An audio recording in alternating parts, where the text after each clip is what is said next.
Welcome back to VIII. We are still in Chapter 2 and we will be for quite some time. This will be a short episode because we have to deal with a raid. Wild beasts are attacking the village and we have to rebuff them, obviously, but also build defences against future attacks. Before we do the raid, there are a couple of short scenes we need to attend to. First of all, we talk to Kiergaard, the doctor, who seems to be proving invaluable, and he's already prepared some medicine items that we can concoct to deal with status effects. There are fortunately not too many of those in this game, but just a few that we want to be prepared for. So Adol starts brewing antidote and antiparalytic, and those are of course for status effects, and while I already have 3 antidotes, the paralysis one I need to create. I have the right ingredients, so off we go. A little bit of friendly chit-chat, and we joined the group with Captain Barbaros. I'm exhausted. Someone fetch me some wine and make sure it's ice cold. Sir Carlan. Carlan proceeds to be very objectionable about joining the effort to clear the landslide. He just wants to get off the island and says, let us prepare a ship. He, of course, is not concerned about other possible survivors. Insolent fools! How dare you presume to give me orders? And how dare you look at me with your loathsome, sullen faces? Your priorities are completely askew. Dogi says, but if you're in such a hurry to leave, why not build a boat yourself? Dogi got him there and he stalks off. But this means the number of villagers required for any tasks is reduced by 1, and that's of course a serious matter, because it now puts the landslide clearance on hold.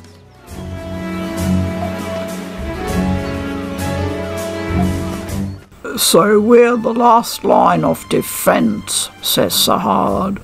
So this, as you have probably guessed, is now the raid to fend off the wild attacking beasts. These raids are quite nerve-wracking affairs. You've got to be pretty quick and move around among various points. Yes, you are fighting against the clock. Ha, what's that? How clever! It appears to be a lure to distract the beasts. If the beasts are drawn to that lure, it'll be easier for us to dispatch them. So we should protect lures too. That's right. In the end, we don't want the beasts to penetrate the barricade. If we can defend the lures, the battle will go much smoother. Man, my stomach's doing cartwheels. Can you give us some words of encouragement at all?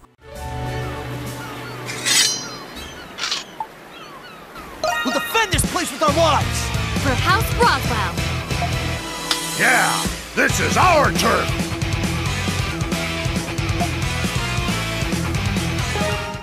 This is how the raids work. You've got a barricade. If that falls, the battle is lost. Lures to distract the beasts, a battle gauge to show you which side is winning.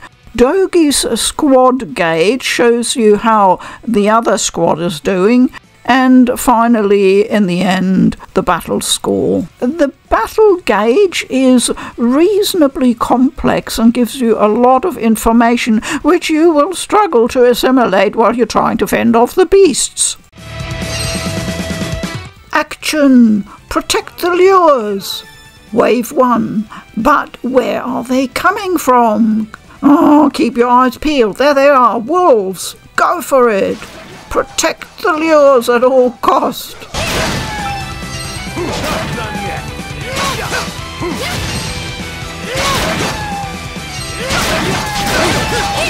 But we should not neglect watching out for the other lure.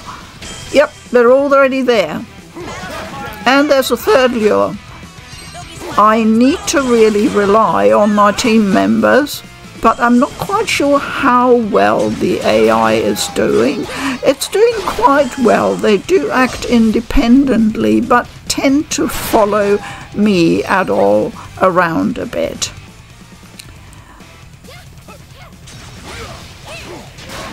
Okay, wave 1 was good, but let's face it, it was pretty simple and straightforward. It's getting a lot more difficult later on in the game. Captain Barbaros in first position, well, not surprising. He's a champ at virtually everything he does.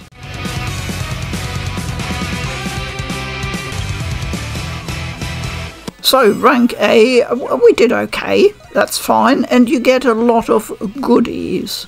Look at Sir Carlan in last position there. Ooh, not what you'd call very useful. Oh, and they've got a score S. Well, they are the top team despite having Sir Carlan. So, result bonuses?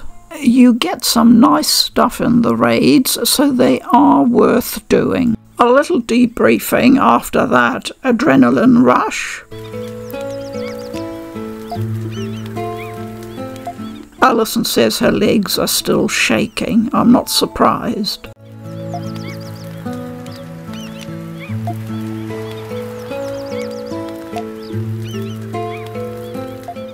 Dogie says, even so, Captain Barbaros, there's a good chance that we'll get hit by another beast raid in the future. We'll need to fortify our defences so we can fend them off better next time. And to do that, we need more people in the village to help. That's why we need to hurry and rescue the other castaways, Mr. Kristen.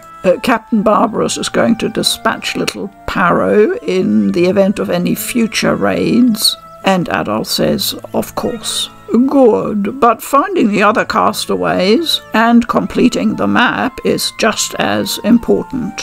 Shall we resume our search for the other castaways? More information on raids. Little Parrow will alert you of raids. For the most part, raids are optional, and you can redo raids if you want to earn some extra bonuses. Great job! Beasts defeated! Good job, Adol! Red for a reason! Haha! I think what Captain Barbaros was telling us was basically we need to assess each situation and decide whether we want to go to a raid or need to focus on survivor rescue or map completion. All are important. How we balance between those elements will in the end contribute to our success on the Isle of Ceylon. We're now on the roaring seashore. As you probably saw on the map a bit earlier, there is a red exclamation mark there for an event. So we're just cleaning out the local monster population before trying to find out what exactly is going on here. Coconut, always good. There's a lot of these pesky birds that look a bit like giant seagulls, and they sort of swoop dive.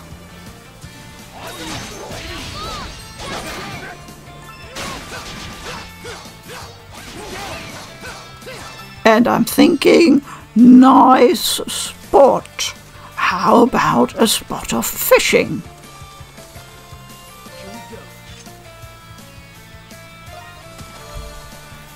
Nothing bit? How can that be? Let's try again. Aha. Mash that button. Use the left and right analog sticks and we get a queen bole, a new type of fish. Very good. I'm thinking I'm always using the same type of bait. I think there seems to be only one. I mean, in a way, I'm quite happy that the game keeps certain mechanics really simple, so I don't have to worry about 15 different sorts of bait and fishing rod and whatnot. Yeah, it's just straightforward fishing fun. This is going great. No, it wasn't a big one. Oh, another new fish, a salmon.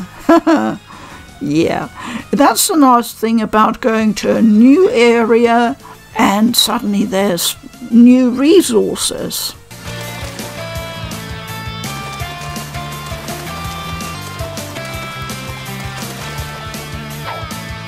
Adol is keen to get more. It is very useful, the fish meat. Oh goodness! A level 13 Spamaltu. Whoa. You can't be too careful. And Adol just carries on fishing. Feels like a big one.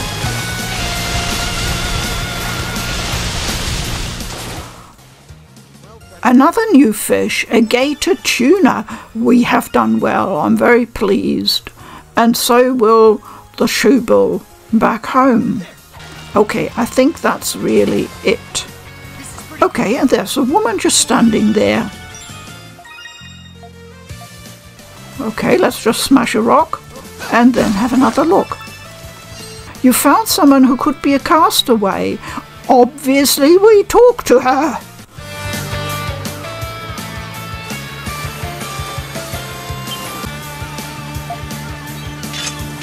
Were you a passenger aboard the Lombardia? Dr. Kiergaard told us you were here. We've come to escort you. After introducing everyone, Adol explained the situation. A deserted island. Well, that's certainly... I'll have to thank Dr. Kiergaard for telling you where to find me. By the way... Hey, Red, where'd you dig up that sword you got there? It's old, rusted, and the cutting edge is nicked all to hell.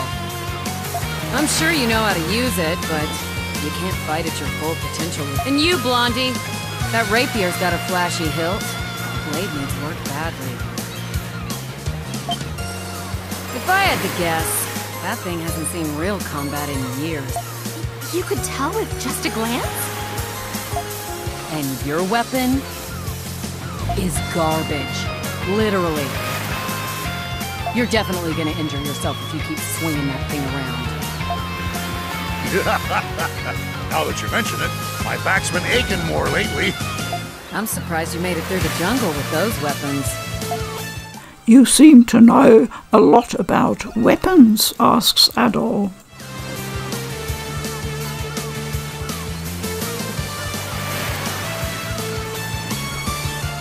I would hope so.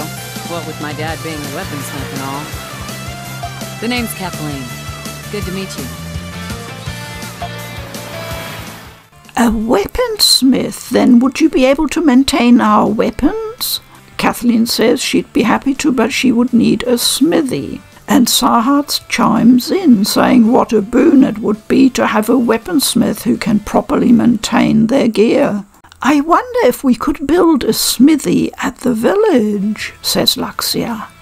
Why don't we discuss this with the captain and Dogi back at the village? Yeah, let's head back to the village. Adol and the others decided to escort Kathleen back to Castaway Village, and in no time at all they had built a smithy.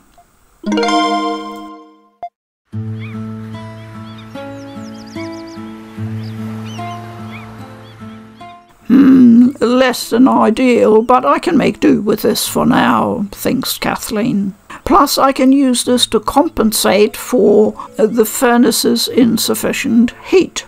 What is that? This is called a flame stone. Good for keeping the furnace hot. Then we can finally... Yes, I'd like to start with your sword first, Adol. I can make it even stronger by reforging it. So it looks like all we need is some iron ore. Dogi gave her some. And now we do some crafting. if you're not much into crafting, don't worry. It's super simple and straightforward, very painless, and you can do it anytime, quickly in between, no hassle. So Adol is really impressed with the results. However, Kathleen needs more flamestone, so we gotta find those to keep that furnace roaring. And Kathleen can also do armour. The same process, super easy. But I think you're beginning to see now why I hang on to all those items I so obsessively collect. Thank you for watching today, and I hope you'll join me for part 6 soon.